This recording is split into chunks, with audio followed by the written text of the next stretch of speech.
आज हम चर्चा करेंगे श्रीमद् भगवद गीता यथारूप के अध्याय 17 पर, जिसका शीर्षक है श्रद्धा के विभाग और श्लोक क्रमांक है 15।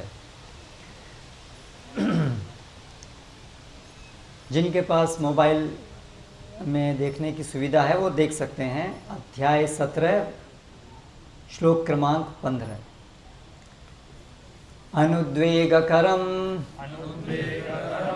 वाक्यं सत्यं प्रिय हितं च यत् स्वाध्याय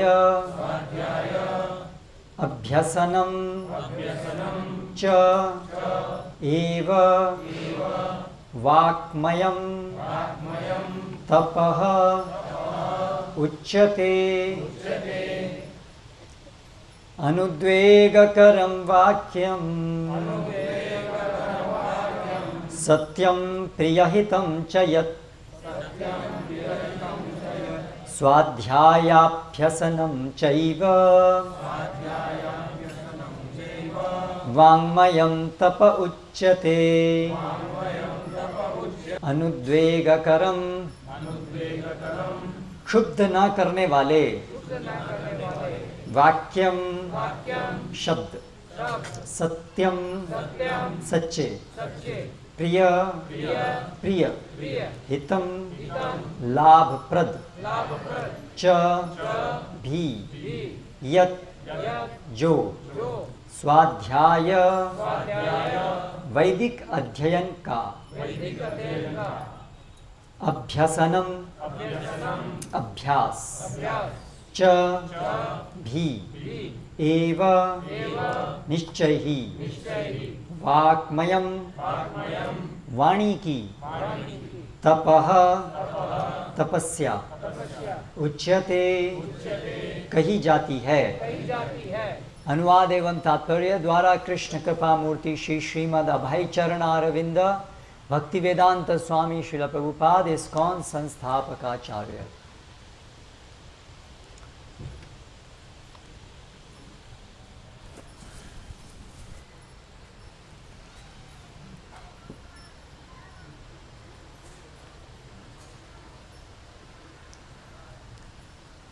सच्चे भाने वाले, हितकर तथा अन्यों को क्षुब्ध न करने वाले वाक्य बोलना चाहिए और वैदिक साहित्य का नियमित पारायण करना, यही वाणी की तपस्या है। तात्पर्य, मनुष्य को ऐसा नहीं बोलना चाहिए कि दूसरों के मन क्षुब्ध हो जाएं। निस्संदेह जब शिक्षक बोले तो वह अपने विद्यार्थियों को उपदेश देने के लिए सत्य बोल सकता है, लेकिन उसी शिक्षक को चाहिए कि यदि वह उनसे बोले जो उसके विद्यार्थी नहीं हैं, तो उनके मन को शुद्ध करने वाला सत्य न बोले। यही वाणी की तपस्या है। इसके अतिरिक्त प्रलाप, व्यर्थ की वार्ता नहीं करना चाहिए। आध्यात्मिक क्षेत्रों में बोलने की विधि यह है कि जो भी कहा जाए वह शास्त्र सम्मत हो, उसे तुरंत ही अपने कथन की पुष्टि के लिए शास्त्रों का प्रमाण देना चाहिए। इसके साथ साथ वह बात सुनने में अति प्रिय लगनी चाहिए। ऐसी विवेचना से मनुष्य को सर्वोत्तम लाभ और मानव समाज का उत्थान हो सकता है। वैदिक साहित्य का विपुल भंडार है और इसका अध्ययन किया जाना चाहिए। यही वाणी की तपस्या कही जाती है। ओम ज्ञानतिमिरान्धस्य ज्ञानञ्जनशलाकया चक्षुरुन्मीलितं येन तस्मै श्रीगुरवे नमः। श्रीचैतन्यमनोभीष्टं स्थापितं येन भूतले स्वयं रूपकदा मह्यं ददाति स्वपदान्तिकं।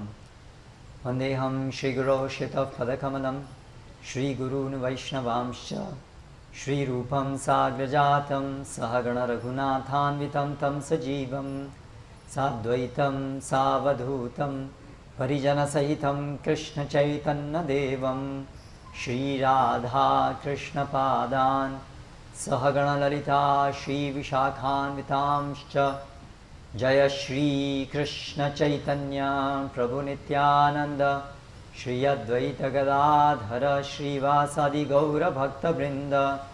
हरे कृष्ण कृष्ण कृष्ण हरे हरे, हरे राम राम राम हरे हरे। तो ये जो आज का श्लोक है उसमें वाणी की तपस्या क्या है ये बताया है। जो विषय चल रहा है वो ये है कि 3 गुणों के अंदर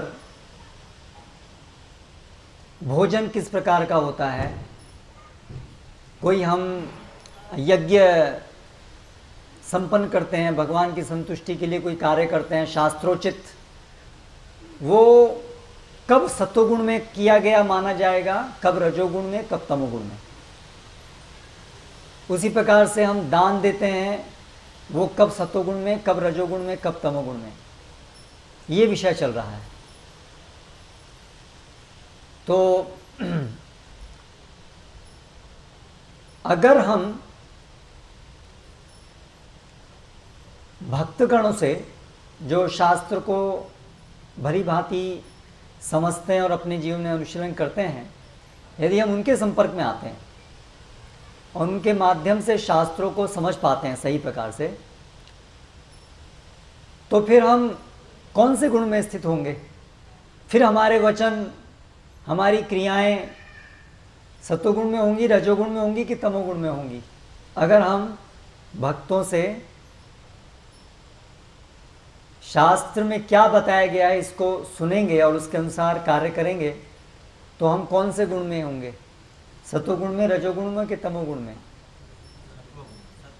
सत्वगुण में। तो इससे पहले अध्याय में दैवी और आसुरी गुणों की चर्चा हुई। तो जो आसुरी लोग हैं वो रजोगुण तमोगुण में रहते हैं और जो दैवी हैं वो जो सत्वगुण में रहते हैं। और उसमें बताया गया कि ये शास्त्र विधि मुत्सृज्य वर्तते कामकारतः न स सिद्धिम अवाप्नोति न सुखम न पराम गतिम। जो शास्त्र की विधि को छोड़ करके, शास्त्र के विधि विधानों का पालन न करके मनमाने ढंग से जो काम करते हैं, जो इच्छा जैसा मन में आया वैसा करते हैं, वो लोग आसुरी गुणों से प्रभावित कहे जाते हैं, आसुरी कहे जाते हैं। यानी कि वो लोग निश्चित रूप से तमोगुण रजोगुण में ही होते हैं। इसके विपरीत जो शास्त्र के अनुसार कार्य करते हैं वो सत्वगुण में ही कार्य करते हैं। जो भी कार्य होता है वो सत्वगुण में होता है और वो हमें अंततः इस भौतिक जंजाल से निकालकर भगवान का ज्ञान देने वाला होता है, भगवान का ज्ञान देने वाला होता है, भगवान का साक्षात्कार कराने वाला होता है। तो इसके विपरीत जो लोग आलस्यवश शास्त्रों को गहराई से समझने का प्रयास नहीं करते, भक्तों के संग में आकर के सत्संग नहीं करते, लेकिन सुनी सुनाई बातों से जो समाज में प्रचलित है उसको देख करके जो अपने जीवन को जीते हैं, ऐसे बहुत सारे लोग हैं ना। नियम पालन करते हैं वो लोग, मन माने ढंग से काम नहीं करते हैं, लेकिन वो नियम का आधार क्या होता है समाज में क्या चल रहा है, परंपरा। हमने ऐसा सुना है, लोग ऐसा करते हैं, ज़्यादातर लोग ऐसा बोलते हैं, इसलिए हम ऐसा मानते हैं। तो उन लोगों की चर्चाएं चल रही है जो शास्त्रों को गहराई से सही से नहीं समझते हैं, लेकिन केवल सुनी सुनाई बातों पर श्रद्धा रख करके कार्य करते हैं। वो जो भी करते हैं वो उनके पूर्व कर्म फल के अनुसार जो उनको जन्म हुआ जब उनका जन्म हुआ तो पूरे पहले के जीवन में उन्होंने जैसे जैसे कर्म किए थे, जैसे जैसे उनकी श्रद्धा थी, उसके अनुसार वो जन्म से ही उनकी श्रद्धा सत्वगुण, रजोगुण, तमोगुण में से किसी एक की होती है, वो हर व्यक्ति की होती है। यदि जन्म के पश्चात कभी भी हम किसी भी समय यदि भक्तों के संपर्क में आके जो शास्त्रों को सही प्रकार से यथार्थ रूप में समझे हैं, उनका सानिध्य प्राप्त करके हम अगर शास्त्रों को समझते हैं, तो फिर हम पूर्व कर्म फल के अनुसार जो भी हमारी स्थिति थी उसके अनुसार नहीं चलते हैं, शास्त्र के अनुसार चलते हैं। हाँ, वो सबसे अच्छा तरीका है। लेकिन जो लोग ऐसे शास्त्र को गहराई से समझने का प्रयास नहीं कर पाते हैं और सुनी सुनाई बातों से चलते हैं, वो लोग फिर जो भी उनकी श्रद्धा पूर्व जन्म में थी उसके अनुसार वो इस जीवन में भी पूर्व कर्म फल के अनुसार या तो सतोगुण में बहते हैं या तो रजोगुण में या तमोगुण में। क्योंकि संसार में लोग तो अलग अलग प्रकार बातें कर ही रहे हैं, सब एक जैसी बात तो कोई करता नहीं है। लेकिन हम लोग उसमें से कौन सी बात को पसंद करते हैं वो किस पर निर्भर करेगा। बहुत सारे चैनल हैं आजकल, तो YouTube का ज़माना है, हर आदमी अपनी बात कहने पे लगा हुआ है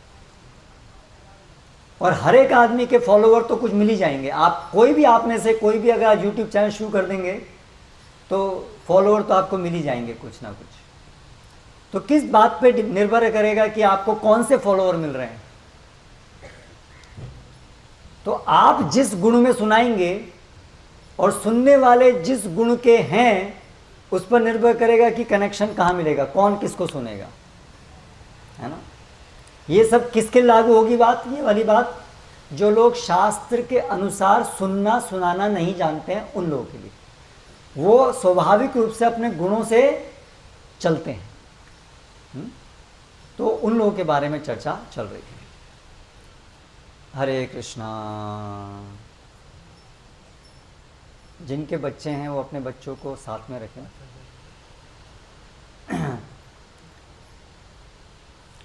तो यहाँ पर इस श्लोक में बताया है कि इस प्रकार से जो हम तपस्या करते हैं जीवन में, वो भी 3 गुणों के अंदर हो सकती है, सत्वगुण, रजोगुण या तमोगुण। सत्वगुण की तपस्या है जिसमें कि हम बिना भौतिक फल की कांक्षा से केवल आध्यात्मिक उन्नति करने के लिए कोई तपस्या करें, उसको सत्वगुण की तपस्या कहते हैं। और जो तपस्या के पीछे उद्देश्य होता है कि हमें कुछ भौतिक लाभ मिल जाए, वो राजसिक तपस्या होती है। और जो तपस्या दूसरों को हानि पहुंचाने के लिए और पागलपन में आकर के की जाती है उसको तामसिक कहते हैं। और ये जो तपस्या है ये भी शरीर की तपस्या हो सकती है, वाणी की तपस्या हो सकती है, मन की तपस्या हो सकती है। इसलिए अभी जो श्लोक हम आज पढ़ रहे हैं उसमें कौन सी तपस्या बताई गई है? वाणी की तपस्या बताई। और फिर आगे बताएंगे ये जो मन की तपस्या बताएंगे। इससे पहले शरीर की तपस्या बताई और फिर ये सब तपस्याएं जो है तीनों प्रकार की, ये तपस्याएं कब सात्विक कहलाएंगी, कब राजसिक और कब तामसिक। तो सबसे पहले तो जानने योग्य बात यह है, विचार करने वाली बात यह है कि तपस्या का महत्व क्या है। फिर वो आगे की चर्चा है कि सत्वगुण, रजोगुण, तमोगुण में कौन सी है और हमें कैसे शास्त्र के अनुसार जो तपस्या बताई गई है वही तपस्या करनी चाहिए। और वो हमेशा सत्वगुण में होगी और वो हमें निश्चित रूप से भगवान की तरफ ले जाएगी। इसके विपरीत जो तपस्या हम सुनी सुनाई बातों पे करेंगे वो या तो सात्विक होगी या तो राजसिक या तो तामसिक होगी। जिस प्रकार के हम आकृष्ट होते हैं गुणों से उसी प्रकार की हम तपस्या करेंगे। तो वाणी की तपस्या सबसे पहले है, वाणी की तपस्या। सबसे पहले तो ये विचार की वाणी में भी तपस्या होनी चाहिए, ये कितने लोगों को ज्ञात है? तपस्या होनी चाहिए, ये कितने लोगों को ज्ञात है कि जीवन में तपस्या होनी चाहिए? आजकल का ज़माना तो बिल्कुल उल्टी डायरेक्शन में है। ज़्यादातर लोगों का विचार है जितना जीवन में कम तपस्या उतना व्यक्ति ज़्यादा उन्नत, जीवन में जितने कम नियम उतना व्यक्ति ज़्यादा स्वतंत्र। इसलिए आजकल हम सब स्वतंत्रता की मांग करते हैं। जितनी नई पीढ़ी है वो ये चाहती है हमें ज़्यादा से ज़्यादा स्वतंत्रता मिले। हमारे माता पिता जो नियम लगाते हैं हमें लगता है ये रूढ़िवादिता है। नियम लगाना मतलब ये पिछड़ापन है। नया क्या है? नियम ना होना। इसलिए आजकल का ये जमाना जो है उसकी विशेषता ये है, नियमों से विद्रोह। और ये जो बात है कि नियम नहीं होने चाहिए, ये मुख्य रूप से 18वीं सदी में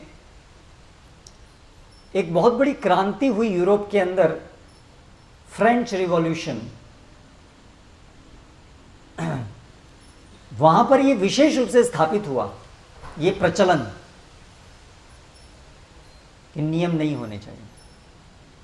धार्मिक नियम, किसी प्रकार के नियम, आदमी को स्वतंत्र छोड़ दो, उसको जो करना है वो करने दो। ये है प्रगति का सूचक। इसलिए आज का जो आधुनिक मनुष्य है वो अपने को सारे बंधनों से छुड़वाना चाहता है। ये बंधन परंपराओं के अंतर्गत आते हैं, कुल परंपराएं होती हैं। हम माता पिता सुनते हैं, दादा दादी सुनते हैं, ऐसे नहीं करते हैं, ऐसे नहीं करते हैं, ये ठीक नहीं है, ऐसे करना है। तो आज का जो मनुष्य वो प्रश्न करता है, क्यों नहीं करना है? किसने बनाया ये नियम? क्यों बनाया? मैं स्वतंत्र हूं, मुझको जो अच्छा लगे मैं करूं। ये क्यों ये ऐसा है कि आप बताओ, आप मेरे को बताओगे ये नहीं करना है, ये नहीं करना है। मैं अपने आप सोचूंगा मुझे क्या करना है क्या नहीं करना है। मैं गलत कह रहा हूं? आज के सब युवक युवतियां विशेष रूप से यही सोचते हैं, है ना। और धीरे धीरे ये जो हमारी कोर्ट है, सब जगह वहाँ पर प्रभाव हो रहा है। तो कोर्ट के द्वारा भी ये होता है कि कोई नियम नहीं लगाया किसी के ऊपर, है ना। इसलिए अगर कोई आपके ऊपर नियम लगाए, आप पुलिस बुला सकते हैं। माता पिता के खिलाफ भी आप पुलिस बुला सकते हैं। ये प्रचलन है, सामान्य प्रचलन। तो इसकी शुरुआत जो है विशेष रूप से हुई थी वो फ्रेंच रिवॉल्यूशन में। वहाँ से ये स्थापित हुआ। उस एक रिवॉल्यूशन के बाद एक मनुष्यों का जीवन कैसा होना चाहिए उसकी एक अवधारणा की गई। तो उसमें अवधारणा हुई सब समान होने चाहिए, सबको समान देखना चाहिए, कोई ऊंच नीच नहीं होनी चाहिए। इगैलिटेरियन अंग्रेजी में उसको कहते हैं, सब समान होने चाहिए। फिर स्वतंत्र वाणी का अधिकार होना चाहिए, फ्रीडम ऑफ स्पीच। कोई कुछ ही बोल सके, और आज उसकी हाइट है, कोई कुछ भी बोल सकता है। अपना यूट्यूब चैनल शुरू करो, जो आपको अच्छा लगता है बोलो, करें। और उसी प्रकार से फिर धीरे धीरे ह्यूमन राइट्स, ये वहीं से शुरू हुआ, ह्यूमन राइट्स। तो ये सब हमारे राइट्स हैं। Freedom of religion, freedom of speech, ऐसे बहुत सारे स्वतंत्र अधिकार, हमारे स्वतंत्र का अधिकार है ना। हम कपड़े कैसे पहन रहे हैं कि नहीं पहन रहे हैं, हमारा व्यवहार कैसा है। बस ये है कि आपका एक ही सिद्धांत है, एक ही नियम है, do unto others what you want others to do unto you. आप दूसरों के साथ ऐसा व्यवहार करो जैसा आप अपेक्षा करते हैं कि दूसरे आपके साथ करें। ये लॉजिक से निकला है, बाकी और कोई नियम नहीं होना चाहिए। यानी कि यदि समाज के सब लोग मिलकर के एक चीज़ निर्धारित कर लें, उनकी हमें सबको अच्छा लगता है ये, तो कोई बात नहीं, फिर वैसा सही हो जाएगा, है ना। इसीलिए सुप्रीम कोर्ट ने कुछ समय पहले जजमेंट दिया कि ये जो हमारे जो लॉज बनाए गए हैं, ये इनको बहुत टाइम हो गया है बनाए हुए, अभी संशोधन करने की ज़रूरत है, क्योंकि ज़माना बदल रहा है। पहले था कि वैवाहिक स्त्री पुरुष जो है वो इस प्रकार की कल्चर थी कि वो अन्य स्त्री पुरुषों के साथ संबंध नहीं रखते थे। लेकिन आज ज़माना बदल गया, अभी लोगों को इसमें कोई दिक्कत नहीं अनुभव होती है। इस वैवाहिक संबंध, वैवाहिक स्त्री पुरुष भी अन्य स्त्री पुरुषों के साथ संबंध रखें, इसमें आजकल लोगों को कोई दिक्कत नहीं लगती है। उनको कोई ऐसा लगता है कि नॉर्मल चीज़ है। तो इसलिए अभी हमें ये नियम परिवर्तित करना चाहिए, और इसलिए सुप्रीम कोर्ट ने ये नियम दिया कि अभी ये ज़रूरत नहीं है, इसको चेंज करो अभी। क्योंकि विचार क्या है कि समाज में लोग रह रहे हैं, उनको जैसा लगे वैसा नियम बनाओ। कोई अगर नियम कुछ है भी तो, और वो नियम धीरे धीरे जितने कम नियम होंगे उतना ही वो सूचक है कि हम बंधनों से मुक्त हुए हैं, है ना, और हम प्रगति कर रहे हैं। करेक्ट। ये बहुत गहराई में आज समाज के अंदर विचार फैला हुआ है। इसीलिए आप देखिए कि हर जगह पर ये जहाँ भी बंधन है वहाँ पर उससे निकलने की बात हो रही है। हाँ, तो फिर तपस्या कहाँ आएगी फिर? क्योंकि तपस्या का मतलब ही है कि हम स्वेच्छा से अपने ऊपर बंधन लगाते हैं, उसको तपस्या कहते हैं। तपस्या के आधार में ये समझना कि स्वभाव से हम जब इस भौतिक जगत में आते हैं, अज्ञानतावश हमारे अंदर बहुत कुछ भी करने की इच्छाएं होती हैं। लेकिन अगर हम जो मन में आए वो करेंगे, उससे परिणाम क्या होगा कि हम पशु जैसे बन जाएंगे।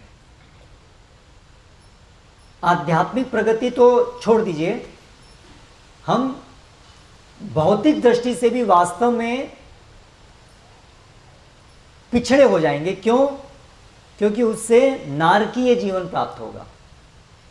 यह है हमारी वैदिक संस्कृति की समझ, और ये प्राय सभी धर्मों के अंदर भी ये समझ थी कि धर्म है, कुछ भगवान के द्वारा दिए गए नियम हैं जो हमें प्रगति कराते हैं, जो हमें शुद्ध कराते हैं, जो हमें विशेष रूप से भवबंधन से निकालते हैं, है ना। ये विचार बहुत मजबूताई से जो भी परंपरागत सभ्यताएं रही हैं उनमें रहा है कि हमें जीवन का लक्ष्य है ये जन्म मृत्यु के चक्र से निकलना है। ये भौतिक जगत जो है वो हमारे रहने का स्थान नहीं है, वो तो दुखों का जगह है। अगर हमें इस जगत से निकलना है तो हमें कुछ विशिष्ट अपने को शुद्ध करने के नियम पालन करने होंगे, उसको तपस्या कहते हैं। जो व्यक्ति तपस्या नहीं करता है वो पशुवत जीवन जीता है। पशुओं के जीवन में कोई तपस्या का विचार नहीं होता है। पशुओं के जीवन में जो अच्छा लगे वो करो, ऐसा होता है। लेकिन अच्छी बात वहाँ ये है कि प्रकृति के नियमों के द्वारा वो स्वतः बंधे होते हैं। उनकी स्वतंत्र शक्ति बहुत कम होती है, क्योंकि वो स्वाभाविक रूप से बंधे होते हैं नियमों से। लेकिन जो मनुष्य हैं क्योंकि मनुष्य की जिम्मेदारी भगवान ने दी है वो आत्म साक्षात्कार करें। मनुष्यों के जीवन में भगवान ने अधिक विवेक बुद्धि दी है जानवरों के कंपैरिजन में। जानवर जो हैं केवल अपने आहार निद्रा भय मैथुन के लिए ही विवेक बुद्धि लगा सकते हैं, लेकिन मनुष्य जो है वो विचार करता है कि संसार में दुख हैं, दुख क्यों हैं इत्यादि। यानी कि मनुष्यों के जीवन का विशेष प्रयोजन है कि वो अपने जीवन में आध्यात्मिक प्रगति करें, अर्थात वो समस्त कष्टों का निवारण करें। और समस्त कष्टों का निवारण के लिए जरूरी है कि वो आध्यात्मिक प्रगति करें, क्योंकि हम अध्यात्म हैं, हम आत्मा हैं, हम शरीर नहीं हैं। और इसीलिए ये भौतिक जगत के कष्ट हमारे लिए नहीं हैं, लेकिन अभी अज्ञानता में हम हैं, इसीलिए ये कष्ट हमारे ऊपर है। इसीलिए मनुष्यों का ये कर्तव्य है कि वो आध्यात्मिक प्रगति करें। और आध्यात्मिक प्रगति करने के लिए क्या जरूरी होगा? तपस्या करनी होगी। तपस्या करनी होगी मतलब क्यों तपस्या करनी होगी? अज्ञानता में हम इस जगत का भोग करना चाहते हैं। अज्ञानता में हम सोचते हैं कि शरीर का सुख वास्तविक सुख है। और शरीर का सुख मतलब जगत का भोग करना। शरीर का सुख किसमें है? जगत की जो चीज़ें हैं उसको भोग करने में है। लेकिन ये अज्ञानता है, शास्त्र इसको अज्ञानता बताते हैं। ये सही बात नहीं है, ये अज्ञानता है। क्यों? क्योंकि हम शरीर नहीं है, शरीर के सुख हमारे सुख नहीं है। वास्तव में शरीर का सुख सुख है ही नहीं, क्योंकि वो क्षणिक है और आत्मा नित्य है, और आत्मा जड़ नहीं है। इस जगत की चीज़ें जड़ हैं, इसलिए जड़ पदार्थों का और आत्मा का कोई संबंध है ही नहीं। वास्तव में मूलभूत रूप से कोई संबंध नहीं है। वर्तमान समय में जो हमें संबंध दिख रहा है वो एक अज्ञानता के ही कारण है ना। तो इसीलिए शास्त्र हमें बताते हैं कि भौतिक सुख सुख नहीं है, लेकिन हम सब के अंदर जब हम जन्म लेते हैं तो भौतिक सुखों को प्राप्त करने की अविरत इच्छा होती है, बहुत इच्छा होती है हमारे अंदर, जन्म से ही होती है। क्योंकि ये जन्म हमारा पहला जन्म नहीं है, हम तो बहुत समय से इस भौतिक जगत में हैं, इसलिए बहुत अभ्यस्त हैं हम इस भौतिक जगत का भोग करने के लिए, है ना। तो इसीलिए जैसे जैसे हम बड़े होते हैं वैसे वैसे अपने आप हमारे हृदय के अंदर जो पूर्व कर्म फल के कारण जो प्रतिफल बनते हैं, कर्म फल बनते हैं, उससे अपने आप समय आने पर अलग अलग इच्छाएं उत्पन्न होती हैं, है ना। आप देखिए, बच्चा होता है छोटा, एक समय आता है जब उसको साइकिल चाहिए होती है, कुछ उसको इच्छा होती है, कुछ साइकिल, फिर बाइक कुछ लूँ। एक समय आएगा जब घड़ी की इच्छा होती है ना। एक पहले होती है खिलौने की इच्छा, ये अपने आप आती है वो एज के अनुसार। फिर युवक युवती, युवा जब अवस्था आती है तो युवक युवती आकर्षण होता है ना। ऐसे करके चलती रहती है, अलग अलग स्तर पे अलग अलग वो आती है। जैसे अलग अलग सीजन में अलग अलग वनस्पति उगती है, ऐसे ही हमारे जीवन में स्वतः अपने आप अलग अलग प्रकार की इच्छाएं उमड़ती हैं। और फिर बाहर का जो भौतिक जगत के अंदर जो विषय हैं, जब हम उनके संपर्क में आते हैं तो उससे भी जो हमारे हृदय के अंदर इच्छाएं सुसुप्त अवस्था में वो भी होती हैं। तो अगर हम जो मन में इच्छाएं हैं उनकी पूर्ति करते रहेंगे, जो आजकल हमें समाज सिखा रहा है, जो भी आपके हृदय के अंदर इच्छा है उसको दबाओ मत, उसको पूरा करो, है ना। तो फिर क्या परिणाम होगा? परिणाम ये होगा कि उन इच्छाओं की पूर्ति करने से हमारे अंदर जो वासनाएं हैं, इच्छाओं का सूक्ष्म रूप, वो और अधिक बढ़ जाएंगी। ये नियम है। जब हम इच्छा पूर्ति के लिए प्रयास करते हैं तो उसका एक प्रतिफल बनता है कि वही इच्छाएं आगे आने वाले समय में हम दोबारा करेंगे और ज़्यादा तेज गति से वो इच्छाएं हमारे हृदय में होंगी। ये उसका एक फल बनता है। तो इसलिए जो भी व्यक्ति इच्छाओं को कर रहा है, इच्छाओं की पूर्ति के लिए कार्य कर रहा है, समझ लीजिए उसको बहुत सारे और जन्म लेने पड़ेंगे उन इच्छाओं की पूर्ति करने की प्रयास करने के लिए, है ना। और उसकी इच्छाएं बढ़ती रहेंगी। तो क्या करें? इच्छाएं बंद कर दें? इच्छाएं नहीं होनी चाहिए? नहीं, ये जीव का स्वभाव है, इच्छा तो उसके अंदर होगी ही। लेकिन क्या इच्छा है जो आत्मा की इच्छा है, वो हमें समझना है। आत्मा की एक ही इच्छा है, भगवान की सेवा करना। भगवान के साथ हमारा शाश्वत संबंध है, और वो ऐसा संबंध है जिसमें हम भगवान के दिव्य गुणों से आकर्षित होकर उनकी सेवा करना चाहते हैं। क्योंकि भगवान महान हैं, भगवान दिव्य गुणों से ओतप्रोत हैं, इसीलिए हम उनके प्रति आकृष्ट होते हैं, और आकृष्ट होते हैं उनकी सेवा करने, क्योंकि भगवान महान है और हम बहुत तुच्छ हैं। ये हमारा स्वाभाविक संबंध है। तो अज्ञानतावश हम भगवान की सेवा ना करके जगत का भोग करके सुखी होने का प्रयास करते हैं, इसको इच्छाएं कहते हैं। तो अगर हम अपनी इच्छाओं को, जो आज का समाज हमें सिखा रहा है, जो भी आपके अंदर इच्छा है उसको पूरी करो, तो उससे क्या होगा? हमारी ये भौतिक इच्छाएं बढ़ती जाएंगी और फिर वो पाप कर्म करने की इच्छाओं में परिवर्तित हो जाएंगी। इच्छाओं में भी दो प्रकार हैं, एक पुण्य, एक पाप। एक ऐसी इच्छाएं जो भगवान की सेवा करने में नियोजित हो सकती हैं, और एक ऐसी इच्छाएं जो भगवान की सेवा में नियोजित नहीं हो सकती, उनको पाप कहते हैं। जो पाप कर्म है वो तो बिल्कुल हमें भगवान कृष्ण चेतना से, भगवत चेतना से दूर ले जाता है। जो पुण्य है वो कम से कम हमें दूर नहीं ले जाता है, कुछ धीरे धीरे नजदीक ले जाता है, बहुत धीरे धीरे।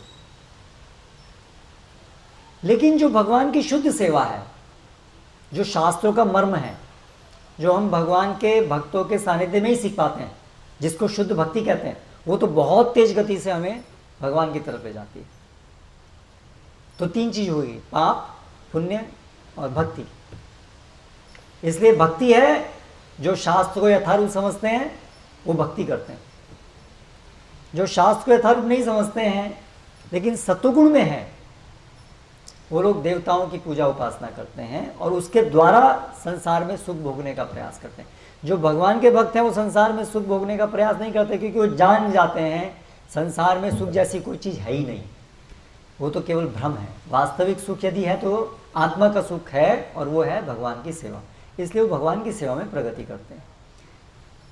पुण्यशाली लोग देवताओं की पूजा करते हैं और पुण्य कर्म करते हैं, इसी को पुण्य कर्म करते हैं। देवताओं को पूजा इत्यादि करके, विष्णु को स्वीकार करके, लेकिन देवताओं की पूजा उपासना करके, पुण्य कर्म करके, अलग अलग शास्त्र अनुमोदित कार्य करके, पुण्य कमा करके इस जगत का भोग करते हैं। और जो असुर लोग हैं वो या तो मनमाने ढंग से काम करते हैं या तो सुनी सुनाई बातों के अनुसार काम करते हैं, और वो ऐसी ही चीज़ों की तरफ आकृष्ट होते हैं जो पाप में होती हैं, है ना। तो YouTube पर बहुत सारे लोग अपनी अपनी बात बता रहे हैं, लेकिन जिनके अंदर स्वभाव से रजोगुण तमोगुण है वो ऐसी चीज़ों के प्रति आकृष्ट होंगे जो शास्त्र के विरुद्ध हैं। और कलयुग में विशेष रूप से तमोगुण रजोगुण का बोलबाला है, बहुत अधिक प्रभाव है। इसलिए जो लोग भी राजसिक या तमोगुण से प्रभावित होकर के जो बात बोल रहे हैं, वाद प्रस्तुत कर रहे हैं, अलग अलग वाद है ना, थ्योरीज, ये सही है, जीवन ऐसा होना चाहिए, जीवन ये होना चाहिए, ऐसा था, हिस्ट्री ऐसी थी, हर एक चीज के पीछे एक वाद है, समझ। तो जो समझ रजोगुण और तमोगुण से उत्पन्न होती हैं, आजकल के समय में ज़्यादातर लोगों को वो ज़्यादा अच्छी लगती है। जैसे आजकल लोगों को अगर कोई ये बोले कि हाँ विवाह ये सब नहीं होने चाहिए, स्त्री पुरुष को जब उनको अच्छा लगे, जितना अच्छा लगे, जब तक अच्छा लगे साथ में रहो, और फिर पार्टनर चेंज कर दो, ये बात अच्छी लगेगी बहुत। आजकल के लोगों को, ज़्यादातर लोगों को ये बात अच्छी लगती है। क्यों? क्योंकि ये राजसिक तामसिक है, ये सात्विक नहीं है। सात्विक विचार क्या है कि कुत्ते बिल्ली की तरह से स्त्री पुरुष संग नहीं होता है, मनुष्यों में अंतर है। मनुष्य जीवन में स्त्री पुरुष एक वैवाहिक जीवन के अंदर जिम्मेदारी लेते हैं, तभी उनका वो पत्नी के रूप में, स्त्री पुरुष जो है वो पति पत्नी के रूप में साथ में रहते हैं। लेकिन जानवर में कोई पति पत्नी नहीं होते हैं, ये अंतर है मनुष्यों में और जानवर। लेकिन आजकल के लोग के अंदर ये समझ खत्म होती जा रही है, इसको वो लोग एडवांसमेंट मानते हैं, क्योंकि राजसिक तामसिक चीज से परिवर्तित है। तो इस तरह से आज तपस्या के विपरीत जीवन चल रहा है, यानी कि पशु चल रहा है, सब पशु बनने जा रहे हैं, है ना। तो ये जो है बहुत खतरनाक है। इसलिए ऋषभदेव क्या कहते हैं, नायम देहो देह भाजान लोके कष्टान कामान अर्हते विडभुजाम, ये तपो दिव्यम पुत्र का ये न सत्वम शुद्धेत यस्मात् ब्रह्म सौख्यम तो अनंतम।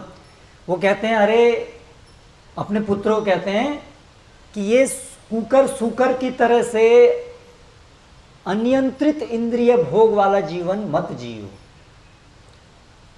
जानवरों का जीवन अनियंत्रित होता है, लेकिन प्रकृति के अंदर नियंत्रित होता है। लेकिन जब आदमी अनियंत्रित होता है तो एक हद तक प्रकृति के नियमों के भी एक हद तक विरुद्ध जा सकता है। तो ऋषभदेव कहते हैं ये नहीं है, ये गलत चीज़ है। हमें सूकर कुकर की तरह से अनियंत्रित इंद्रिय भोग का जीवन नहीं जीना चाहिए, बल्कि कैसा जीवन जीना चाहिए, हमारे जीवन में तपस्या होनी चाहिए।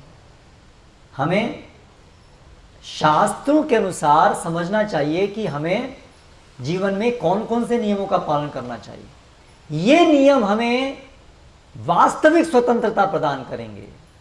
आजकल का विचार क्या है, नियम छोड़ने से हमें स्वतंत्रता मिलेगी, लेकिन ये गलत है, ये सही नहीं है। क्यों? क्योंकि ऐसा लगेगा कि आपने आज नियम छोड़ दिए, जैसा मर्जी आए वैसा आपका व्यवहार है, जो मन में आए खा सकते हो, जो मन में आए पहन सकते हो, जैसे बात करनी है कर सकते हो, जो मन में आए बोल सकते हो, वाह स्वतंत्र हो गए। लेकिन उससे क्या होगा, जानवर का शरीर मिलेगा। फिर कहाँ जाएगी आपकी स्वतंत्रता?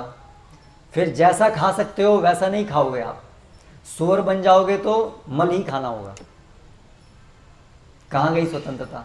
तो थोड़े समय की स्वतंत्रता है, लेकिन उससे आगे आने वाले जीवन में पूरा बंधन हो जाएगा ना, पूरा बंधन हो जाएगा। आपकी विचार शक्ति, विवेक शक्ति केवल आहार निद्रा भय मैथुन तक सीमित हो जाएगी। इसके ऊपर आप कुछ सोच ही नहीं पाएंगे, है ना। तो बन जाएंगे हम।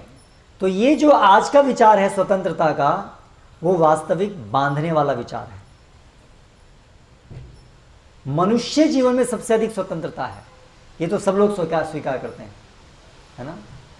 लेकिन अगर हम मनुष्य जीवन में जो दिए गए नियम है उसका पालन नहीं करेंगे तो वो स्वतंत्रता हमसे छीन ली जाएगी। तो जो आजकल हम स्वतंत्रता की बात कर रहे हैं उससे हमारी स्वतंत्रता छिन जाएगी, है ना।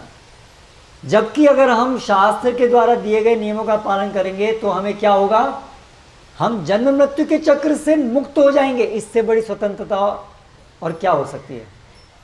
जन्म मृत्यु का चक्र कितना बड़ा बंधन है, इसको तो देखिए।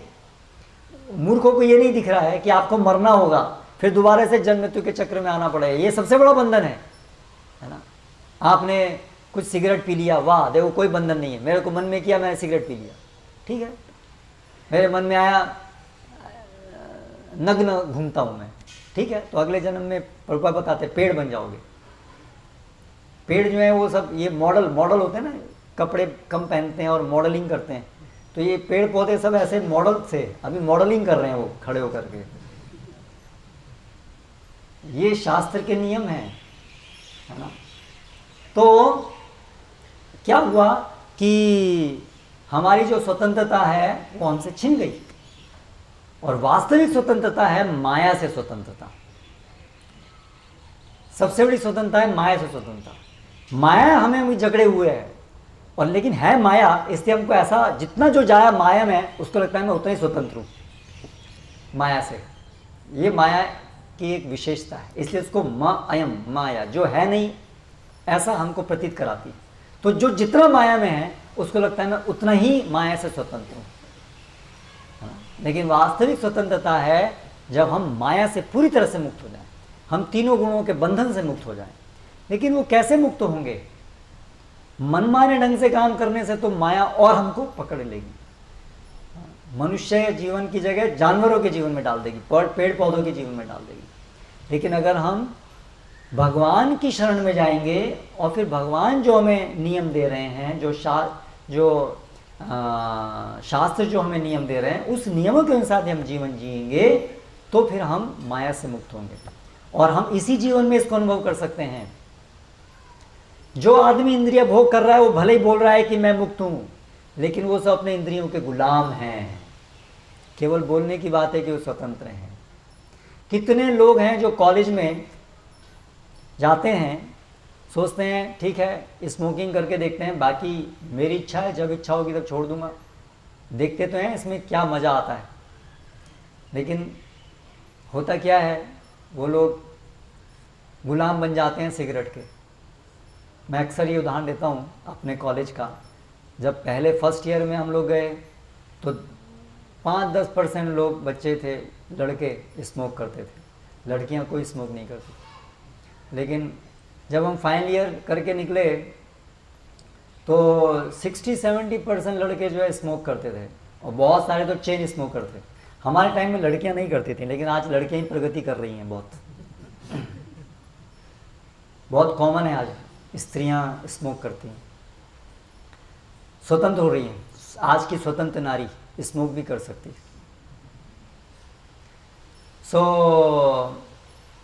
लेकिन अभी आप देखिए स्मोक, वो जो सिगरेट पैकेट है उस पर लिखा है स्मोकिंग किल्स, लेकिन ये स्वतंत्र स्त्री पुरुष जो स्वतंत्रता से स्मोक करते हैं, स्मोकिंग छोड़ नहीं पाते हैं, भले इनको कैंसर हो जाए तो भी छोड़ नहीं पाते हैं। तो गुलाम हो गए नहीं हो गए? देखिए जो लोग शराब पीते हैं उनके घर सब बर्बाद हो रहे होते हैं, वो लोग सब पैसे को लुटाते हैं, चोरी करते हैं, लोन लेते हैं, कुछ नहीं कर पाते हैं, वो लोग गुलाम बन जाते हैं। तो कितना स्पष्ट है कि इंद्रियों के हम सब गुलाम बन रहे हैं। कौन सी स्वतंत्रता की बात कर रहे हैं? हम सब अपने इंद्रियों गुलाम बन रहे हैं। और उसके बाद क्या परिणाम होगा? इंद्रियों गुलाम बन रहे हो तो कुत्ते बिल्ली बन जाओ। तो इसलिए ना इस जीवन में स्वतंत्रता है ना आने वाले जीवन में। ये केवल माया का भ्रम है। वास्तविक स्वतंत्रता केवल एक ही है, वो है माया से स्वतंत्रता। और वो स्वतंत्रता का एक ही उपाय है कृष्ण की शरण में जाना। सरल सीधा सीधा यही मार्ग है और कोई सत्य नहीं है। इसीलिए हमें ये आजकल जो चल रहा है उसके बहकाने में नहीं आना चाहिए। विशेष रूप से जो हमारे युवा पीढ़ी है, आप लोग सावधान रहिए। ये सारा जो प्रोपेगेंडा चल रहा है कि फ्रीडम फ्रीडम फ्रीडम, ये फ्रीडम नहीं है, ये और बंधन है ना। तो इसीलिए हमें जो करना चाहिए वो तपस्या करनी चाहिए। तो वाणी की तपस्या, शरीर की तपस्या, मन की तपस्या। तो वाणी की तपस्या क्या है? यहाँ बताया, जो भी बोलें शास्त्र के अनुसार बोलें, जो भगवान को प्रसन्न करने वाला है। जो भगवान को प्रसन्न करने वाला है वही वास्तव में सज्जनों को प्रसन्न करेगा। मूर्खों को प्रसन्न करने वाली चीज बोलने से क्या लाभ होगा? करेक्ट।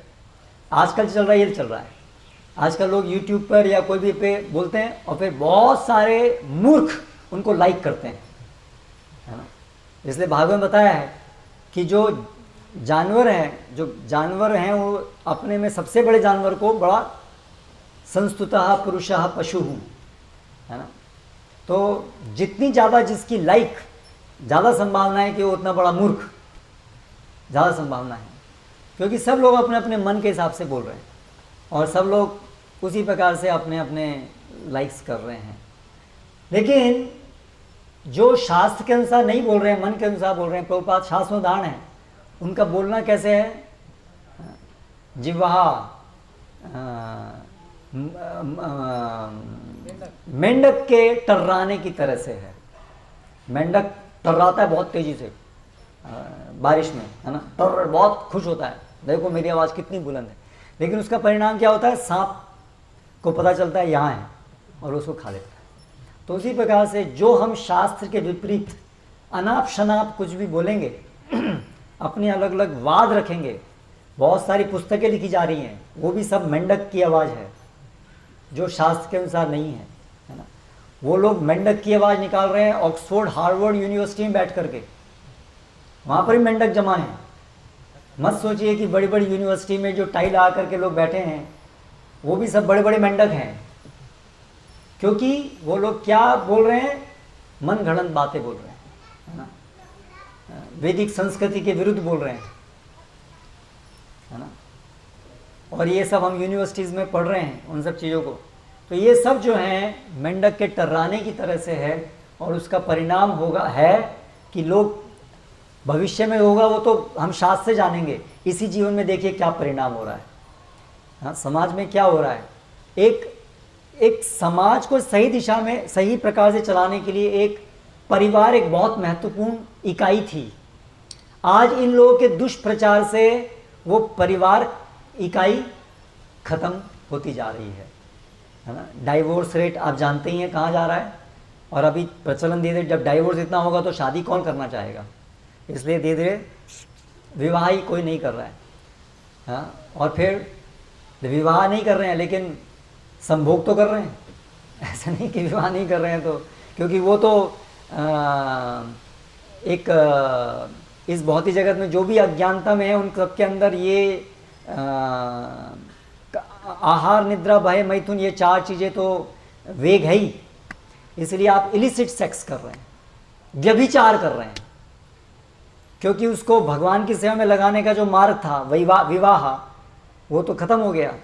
तो इसलिए सब लोग व्यभिचार में लगे हुए हैं, है ना। पोर्नोग्राफी और pre marital sexual conduct, extra marital, विवाह से पहले विवाह के समय, सब प्रकार का व्यभिचार करने में लगे हैं। तो ये समाज में ये चल रहा है ना। ये सब जो अलग अलग वाद उपस्थित कर रहे हैं संस्कृति के विरुद्ध, और उससे कौन खुश है? ये सब इस प्रकार से जो व्यभिचार करके वो डिप्रेशन और अलग अलग प्रकार की समस्याओं से ग्रस्त हैं, है ना। मेडिकल, बहुत सारी मेडिकल प्रॉब्लम्स, HIV, सबसे बड़ा HIV को रोकने का हमारा है कि वो कहते हैं सेफ सेक्स। क्या पागलपन है सेफ सेक्स, हाँ। क्यों? क्योंकि वो एक्सेप्टेड है कि अभी एक्स्ट्रा मैरिटल सेक्स होगा, इसलिए बोल रहे हैं सेफ सेक्स।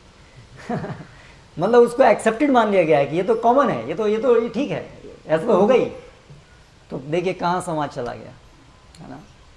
सो इस प्रकार से हमें ये कुरीति में नहीं जाना है, हमें शास्त्र के अनुसार हमारा जीवन होना चाहिए। इसीलिए हमें शास्त्रों को समझना चाहिए, क्या नियम है जीवन के, स्त्री पुरुष को कैसे रहना चाहिए, सब चीज़ों के नियम हैं। हमें इन नियमों के अनुसार चलना चाहिए। वो नियमों के अनुसार चलने से समाज सही रहेगा, परिवार सही रहेगा और सतोगुण में रहेंगे हम, और फिर उससे धीरे धीरे भगवान की तरफ चलेंगे और समाज हष्टपुष्ट रहेगा तो भक्ति में भी हम प्रगति कर पाएंगे। तो इसलिए सार ये है, आधुनिक जो समाज है वो पथ भ्रष्ट है, उस दिशा में हमें नहीं जाना है, हमें शास्त्र के द्वारा दिए गए मार्ग पर चलना है। हरे कृष्णा। कोई इस विषय में प्रश्न टिप्पणी है तो आप कर सकते हैं। जैसे तात्पर्य में श्रील प्रभुपाद कहते हैं,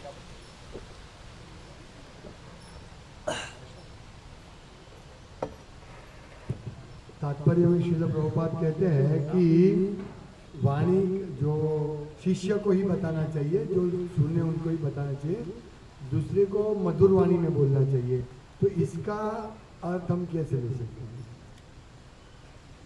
जो लोग अपने शिष्य नहीं हैं या जो हमको किसी प्रकार से गुरु रूप में स्वीकार नहीं करते हैं,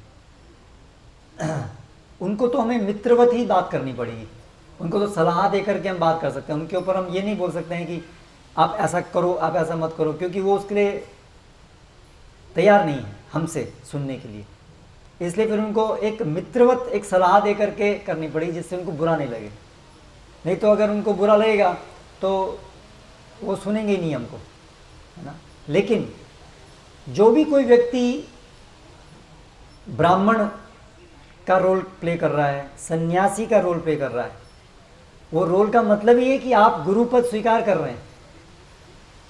इसलिए अगर कोई आध्यात्मिक गुरु सन्यासी का रोल प्ले कर रहा है तो वो पूरे समाज का गुरु पद स्वीकार कर रहा है, और लोग की भी ये अपेक्षा है कि अभी ये हमें बताएंगे हमें क्या करना चाहिए। इसलिए वो लोग फिर केवल लोग को जो चाहिए, लोग जो चाहते हैं वैसा वचन वो नहीं बोल सकता, क्योंकि उसने गुरु पद स्वीकार किया है। उसी प्रकार से एक बच्चे के लिए माता पिता ने वो पद स्वीकार किया है। इसलिए हर एक व्यक्ति किसी न किसी प्रकार से गुरु पद को भी वो स्वीकार करता है, यानी उसका कोई शिष्य है, यानी उसके कोई आश्रित हैं। तो उन आश्रितों के प्रति फिर ये नहीं चलेगा कि माता पिता बच्चे को जो अच्छा लगे वो बोले। माता पिता को तो जो बच्चे के लिए सही है वो उसको बोलना पड़ेगा। उसी प्रकार से जो आध्यात्मिक गुरु है उसको ये करना पड़ेगा अपने शिष्यों के लिए। और एक जो आध्यात्मिक गुरु हैं या प्रचारक हैं, सन्यासी हैं, है ना, ब्राह्मण हैं, मतलब गुणों से ब्राह्मण हैं, जो इस प्रकार समाज का मार्गदर्शन देने वाले हैं, तो उनको तो ये ध्यान रखना पड़ेगा। लेकिन अगर हम सामान्य रूप से कोई व्यक्ति से बात कर रहे हैं जो मित्रवत रूप से हमारा है, तो उसको फिर हमें मित्रवत रूप से बात करनी पड़ेगी। उसको मतलब शास्त्र के अनुसार ही बताना होगा, लेकिन इस प्रकार से कि उसको एकदम से कड़वा नहीं लगे, है ना। यानी कि वही मित्रवत कि भाई मेरा सुझाव है कि आप सोचो ये सही नहीं है, तो उसको बुरा नहीं लगेगा, उसको मैं तो सजेशन दे रहा हूँ, है ना, इस तरह से। लेकिन ऐसा नहीं कि हम शास्त्र के विरुद्ध बोलना शुरू कर दें, वो बात यहाँ नहीं बताई गई, क्योंकि इसमें आया सत्यम। अनुद्वेग कर्म भी है लेकिन सत्यम भी होना चाहिए। ऐसा नहीं कि असत्य वचन बोलें, वो नहीं होना चाहिए। ठीक, यहाँ किसी का प्रश्न? यानी यदि कोई बात है, सत्य है, कड़वी है, तो एटलीस्ट हम जो हमारी बात मानते हैं हमारे अंदर में, उनको तो हम बता सकते हैं। हाँ बिल्कुल, बताना ही चाहिए। अगर हम नहीं बताएंगे तो हम अपराध करेंगे, क्योंकि वो हमारा कर्तव्य है। उसीलिए हमने वो पद स्वीकार किया है, उसलिए हम रिस्पेक्ट ले रहे हैं लोगों से, है ना। इसलिए गुरु न सस्यात् स्वजनो न सस्यात्, इसलिए बताया है कि आप तो जो रिस्पॉन्सिबल कोई भी है ना, पति, गुरु, स्वजन, देव, ये सब गुरु, ये सब चीज़ें जो हैं, अगर हम अपने आश्रितों को जन्म मृत्यु के चक्र से नहीं निकाल सकते तो हम ये पद स्वीकार नहीं करें, इसलिए उनका वो नहीं करेंगे तो उनको पाप लगेगा। उसी प्रकार से शास्त्र ने बताया कि जो साधु हैं उनका हमको संग करना चाहिए, क्योंकि वो आत्म उक्ति भी अपने वचनों से, वो मनोव्यासंगम उक्ति भी, वो जो मन की आसक्ति है उसको काटते हैं। तो इसलिए एक साधु के लिए तो कड़वे वचन बोलने चाहिए, वचन मीठे ही होते हैं उनके, कड़वे नहीं होते हैं, लेकिन वो बद्ध जीव को कड़वे लगते हैं। तो इसलिए उसका तो कर्तव्य है कि वो ये वचन बोले जो सत्य है, जो हित करे, है ना। वो लोगों को प्रिय कर नहीं लगेंगे, हाँ, लेकिन वो है प्रिय, सत्य वचन है, इसलिए वो प्रिय लगने शुरू हो जाएंगे अगर वो धीरे धीरे उनका इलाज होगा तो। नहीं तो अभी इसमें कभी कभी ऐसा होता है सही वचन कड़वे लगे तो वो अपराध हो सकता है क्या? नहीं, वो सही वचन जो शास्त्र के अनुसार हैं वो अपराध नहीं होगा, लेकिन हो सकता है कि उसका इफेक्ट नहीं हो। अगर हम उसको सही ये सब रिलेशनशिप समझ करके व्यक्त नहीं करें तो हो सकता है उसका इफेक्ट नहीं हो। जैसे कोई व्यक्ति बिल्कुल आपसे सुनने को तैयार ही नहीं है, कोई XYZ मिला, है ना, अब आपने उसको एक कड़े शब्द में कुछ भी बोल दिया, एक गुरु जैसा समझ करके अपने को, तो वो व्यक्ति आपको चलेगा क्या, छोड़ो तुम, क्या तुमको किसने बोला ये सब, मैंने नहीं सुनना तुमसे, तो वो आगे तक के लिए भी आपसे नहीं सुनेगा वो।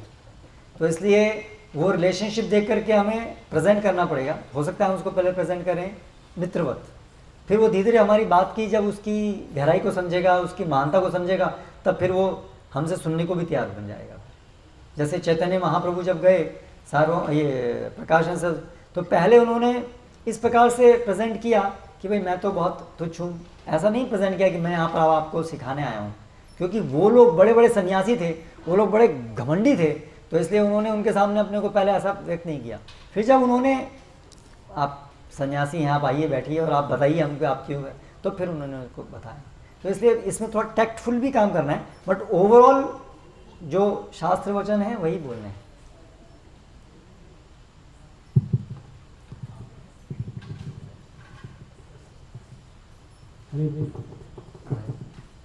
मेरा प्रश्न ये है कि हमारे जैसे अयोध्या में लगभग काफी साधक गुरु हैं।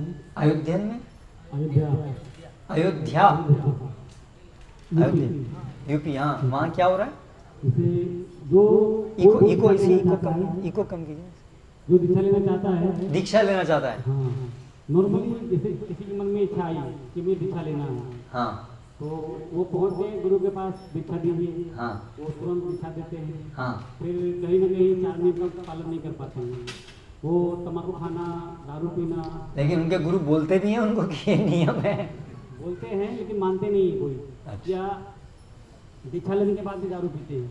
अच्छा, मुझे लगता है बहुत सारे गुरु तो बोलते भी नहीं है। बहुत बोलते भी नहीं है, हाँ। दीक्षा दिए और दक्षिणा ठीक लिए, है। वो अपने घर, गुरु अपने घर। ठीक है, तो कहीं ना कहीं इसको हम अपराध भी देखते हैं, और ऐसे गुरु का भी त्याग करना हो तो हम कैसे कर सकते हैं? तो हमने कई गुरु को देखा कुर्सी खाते हुए, चाय पीते हुए, बाहर बोलते हैं, तो फिर वो गुरु कैसे हुए? ये तो पता नहीं कि वो बोलते नहीं, पता नहीं, अरे हर एक चीज का लक्षण होता है ना। पानी सफेद दिखने वाली कोई भी चीज नमक हो जाएगी क्या, है ना? तो हर एक चीज के कुछ लक्षण होते हैं ना। तो गुरु के लक्षण क्या हैं? बहुत कुछ होते हैं। आप लोग के संस्था में या आपके पास आने से समझ बहुत कुछ आ गया है। बस, तो फिर जिनके अंदर लक्षण है वो गुरु हैं, जिनके अंदर नहीं है वो गुरु नहीं है। तो फिर छोड़ने की बात कहाँ है? जब बनाए नहीं हमने, छोड़ेंगे तब जब बनाएंगे। जब वो गुरु ही नहीं थे तो उनको मैं बनाया कैसे उनको? हमारे गांव में ऐसा प्रचलन है कि जैसे जिसको दीक्षा लेनी होती है गुरु के पास जाता है, या कोई अच्छा काम नहीं, वो करना बात हो। सही है आपकी बात, पर वो गुरु तो हो। अब गुरु तो सबको दीक्षा दे ही रहे हैं ना वो। नहीं, अरे क्वालिटी देखिए, दीक्षा देने से गुरु नहीं बनते हैं। गुरु, दीक्षा देने से कोई व्यक्ति गुरु नहीं बनता है।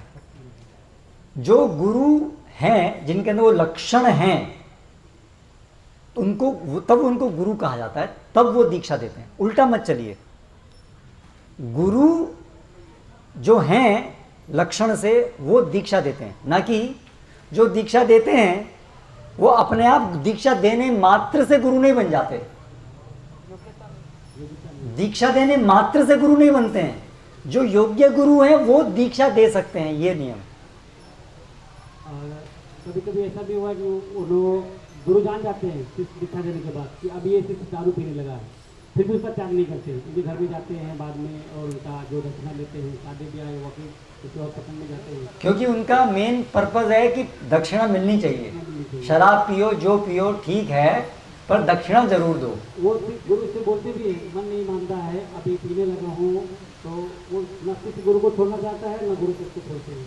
तो वो ना सही शिष्य हैं ना वो सही गुरु हैं, वो सब कली चेले हैं। ठीक है, उनको छोड़िए ना, आप तो यहाँ पर बात कीजिए ना, यहाँ तो कोई ऐसा नहीं कर रहा। मेरे से थोड़ा नेगेटिव है, मेरे 2013 में गुरु को ऐसा संस्कार किया था, तो अब मैं ये पता चला है, तो अब मैं उनका गुरु का क्या करूँ, तो कोई अपराध इसमें होगा मेरा? नहीं, शास्त्र का नियम है कि यदि हमने अनजाने में कोई ऐसे व्यक्ति को गुरु स्वीकार कर लिया जो गुरु की योग्यता जिसके अंदर नहीं थी, तो हमें समझना चाहिए कि हमारा दीक्षा नहीं हुआ। हमें योग्य व्यक्ति के पास जाकर के दीक्षा लेनी चाहिए, क्योंकि हमारी दीक्षा नहीं हुई, क्योंकि हमने अनजाने में, हमें पता नहीं था, हमें उस समय जानकारी नहीं थी, अनजाने में हमने अयोग्य व्यक्ति से हमने दीक्षा ले ली, वो दीक्षा नहीं कहलाई जाएगी। आपको सही व्यक्ति के पास जाकर के दीक्षा लेनी चाहिए। हरे कृष्ण।